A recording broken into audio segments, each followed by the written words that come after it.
आपके साथ अर्चना मिश्रा। संसद का मॉनसून सत्र चल रहा है। सत्र का आज 12वां दिन था। संसद के दोनों सदनों में कामकाज के लिहाज से क्या रहा खास, बात करेंगे संसद की कार्यवाही से जुड़ी हर खबर की। कार्यक्रम सदन दिन भर में, लेकिन सबसे पहले बात सुर्खियों की। लोकसभा से the inter services organisation command control and discipline विधेयक 2023 पारित। रक्षा मंत्री राजनाथ सिंह ने बताया सैन्य सुधारों की दिशा में महत्वपूर्ण कदम। भारतीय प्रबंधन संस्थान संशोधन विधेयक 2023 को भी मंजूरी।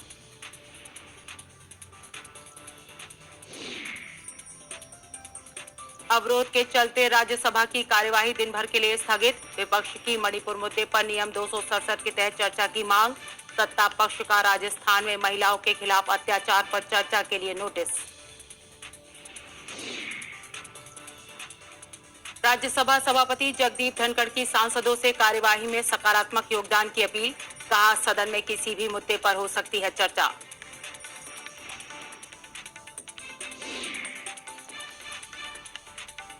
सदन दिन भर में सबसे पहले बात करते हैं लोकसभा की कार्यवाही से जुड़ी खबरों की।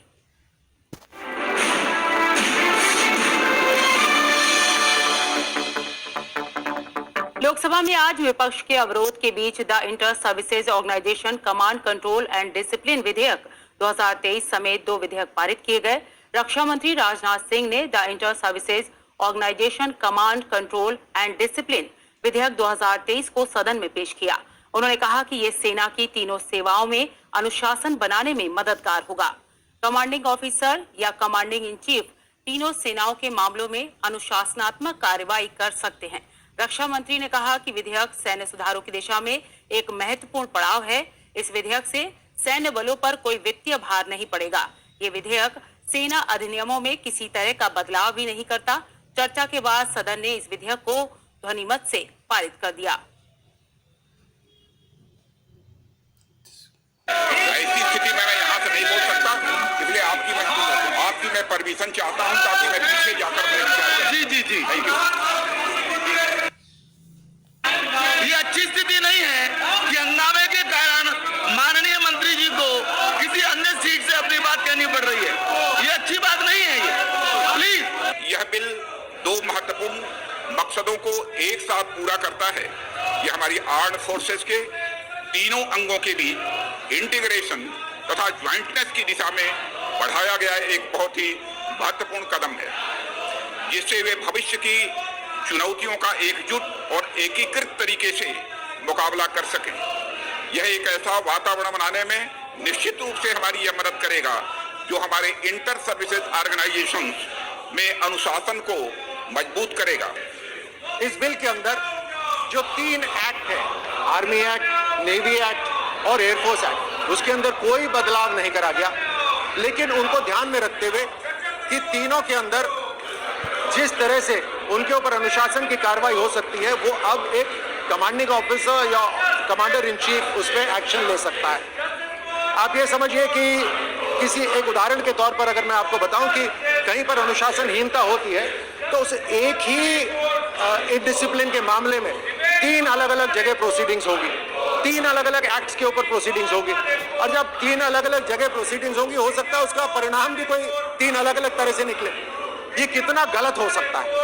इसी कारण से ये बिल लाया गया है, और इस बिल के अंदर एक खास बात ये रखी गई है कि अगर युद्ध की स्थिति हो, कि ऐसी कोई इमरजेंसी हो, तो उसके अंदर किसी भी फोर्स को, चाहे वो आईटीबीपी हो, बॉर्डर सिक्योरिटी फोर्स हो, उसको भी इस इंटर सर्विसेज ऑर्गेनाइजेशन बिल के अंदर शामिल करा जा सकता है, ताकि कमांडर इन चीफ जो भी होगा वो एक्शन ले सकता है। इसमें जो एक खामियां मुझे अभी भी आ रही है कि जो ये तीनों एक्ट्स हैं, इसके तहत अभी भी जो सजाएं हैं वो अलग अलग जो है दी जाएंगी।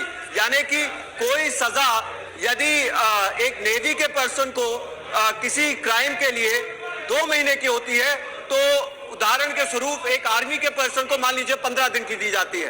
तो इसको जो सजाएं भी हैं उसको भी अमल में करना अत्यंत ही जरूरी है। सभापति महोदय, यह बिल मौजूदा सेवा अधिनियमों में किसी भी बदलाव का प्रस्ताव नहीं करता है, और यह बिल केंद्र सरकार को अंतर सेवा संगठनों के गठन की घोषणा करने की भी शक्ति प्रदान करना प्रस्तावित करता है।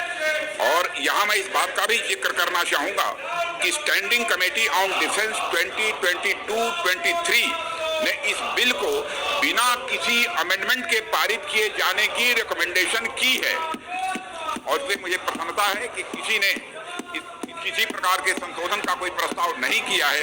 इसलिए मैं पूरे सदन से अनुरोध करना चाहता हूं, कृपया सर्वसम्मत इस बिल को पारित करने का कष्ट करें।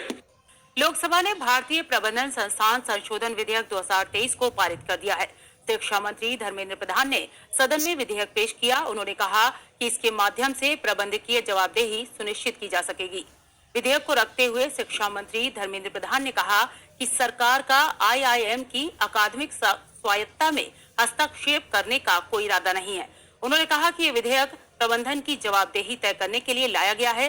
इस विधेयक में मुंबई के एक संस्थान को भारतीय प्रबंधन संस्थान का दर्जा देने के प्रावधान किए गए हैं। इसके माध्यम से सभी भारतीय प्रबंधन संस्थान में एक रूपता लाई जा सकेगी और जवाबदेही सुनिश्चित की जा सकेगी। विधेयक भारतीय प्रबंधन संस्थान अधिनियम 2017 में संशोधन करता है। भारतीय प्रबंध संस्थान अधिनियम 2017 में संशोधन करने के लिए विधेयक पर विचार करने का अनुरोध करता हूं। कुछ कहेंगे आप? इस विधेयक के अंदर मुंबई में 60 दशक से चली आई हुई national institute of industrial engineering नीति, जो 1963 से एक नेशनल इंस्टीट्यूट रैंकिंग में जिसकी मान्यता है, टेक्नो मैनेजरियल कोर्सेज चलाने में जिसकी विशेषज्ञता है, ऐसे एक इंस्टीट्यूट को बिना वित्तीय बोझ के साथ IIM की दर्जा दिया जाए, ये अनुशंसा इस प्रकार के प्रस्ताव इस बिल में है। अभी नेशनल इम्पोर्टेंस का दर्जा था, लेकिन जिस तरह से IIM की हमारी पढ़ाई है, क्वालिटी ऑफ एजुकेशन है, अब आज उसको दुनिया के ग्लोबल एक्सीलेंस में वैश्विक उत्कृष्टता को प्राप्त करने के लिए मुझे लगता है ये संशोधन विधेयक एक मील का पत्थर साबित होगा। With respect to the appointment of visitor clause has been included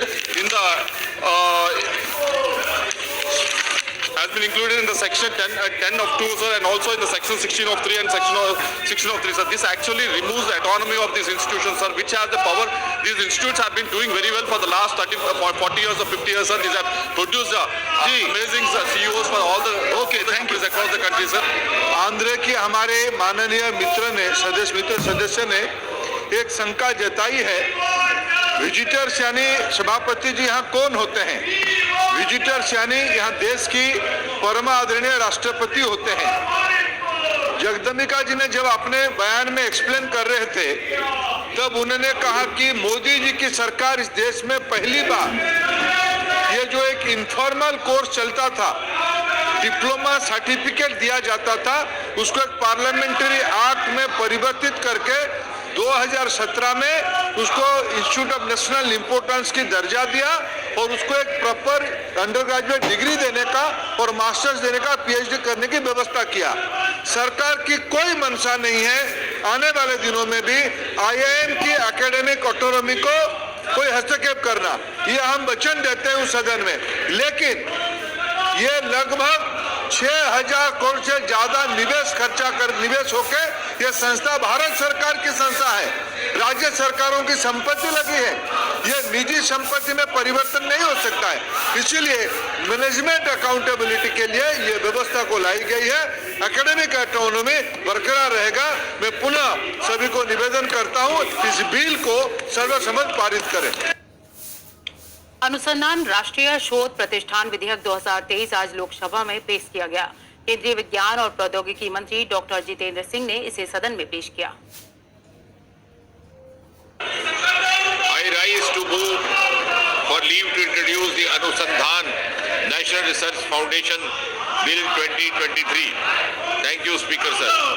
प्रश्न है कि विधेयक को प्रस्तावित करने की अनुमति प्रदान की जाए। जो सदस्य इसके पक्ष में वो हाँ कहें, जो सदस्य इसके विरोध में वो ना कहें। मेरे विचार में निर्णय हवालों के पक्ष में हुआ, हवालों के पक्ष में हुआ। माननीय मंत्री जी विधेयक को प्रस्तावित करें। Speaker sir, I introduce the bill. Lok Sabha में आज कई सदस्यों ने प्रश्नकाल के दौरान सवाल पूछे, जिसका संबंधित मंत्रियों ने जवाब दिया। वाईएसआरसीपी सांसद एमवीवी सत्यनारायण ने सीजीएचएस पैनल में शामिल अस्पतालों के बारे में सवाल पूछा, जिसका उत्तर स्वास्थ्य एवं परिवार कल्याण राज्य मंत्री डॉक्टर भारती प्रवीण पवार ने दिया। Whether the government is aware that the CGHS wellness centers located at Visakhapatnam is not in a position to serve all the patients and they are struggling to get walk-in slots and online slots, as all the online slots are being exhausted 3 days prior. If so, whether the government is planning to increase the number of online slots rather than walk-in slots, as walk-in patients are not getting their turn to see the doctor due scarcity of doctors. Sir, जो online की centre की इन्होंने demand की है, तो वाइजैक में 2 centre हैं, WC1, WC2. Sir, WC1 is presently temporarily shut for some days